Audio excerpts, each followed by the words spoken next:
But when you come into a marriage and you've been single and you have stuff, you're going to have baggage with you, but you bring that into your marriage, it's going to be exposed.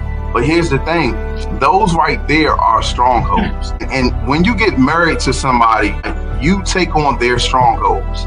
For me and my wife, I got married, I was 30 years old. Here's the thing, I had strongholds coming into marriage.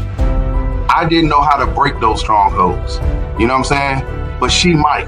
Well, one of my strongholds for a long time was pornography. True story. This is a true story. I gave my phone to my pastor, and I gave my phone to him for him to put the lock on my phone for me so that I can't look at any explicit content on my phone.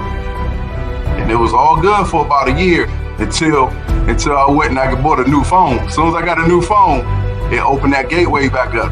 And I was married at this time. And so I need you to embarrass yourself. So I need you to confront your wife and tell her about this issue, right? But also give her the responsibility to, take that phone away from you, right? And so she took the phone this time, and she put the lock on there this time. She was like, nah, like, come on, like. And then I started realizing it would be something that would happen every time I would do something. Every time I would do it, it would be something that would happen. It was almost like it was opening the door for it was opening the door for the enemy. Come right in there. There'll be an argument that would start. It'll be something that would happen. You know what I'm saying? But that's why I'm saying it's almost like those are the strongholds. That's good, Bryce. Man, that's good. I resonated with that same story, dog. I had the same battle, deal with the same thing. So like that joint was good for me because for one, it showed that like I'm not the only person who struggles with that, you know what I'm saying?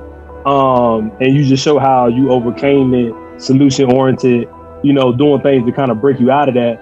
And that's the great thing, man. That's how we overcome, man, is by sharing our testimony, and that's how we sharpen each other because, you know what I'm saying, the solution to what you're going through might be in another person's experience, And I, man, thank you for sharing that, man. That truly blessed me, man. And one of the things that helped me out too, man, dealing with that was just kind of like checking myself like, dad, man, like I'm robbing myself in my marriage, like of what it's supposed to be doing this, you know what I'm saying? And then, oftentimes you get comfortable with that sin because you're like, oh, well, this ain't like you stepping out on my wife. And then, you start to rationalize, you know what I'm saying? Like, but at the end of the day, it's still janky and still sin, but going through that process and God get me through that process, one of the things that really truly helped me was like when those urges would come, replacing that with reading the Word of God. First of all, I just want to thank you for sharing that, Bryce. Absolutely. And who was that? Caleb that shared that as well? Yes. Yeah, man. I want to thank y'all because, man, I struggled with that for years, man. And the problem with that pornography, in my eyes, you get that satisfaction, but the problem is now being married, you expect your wife to, in some sense, perform what you done seen, and now that's an unmet expectation.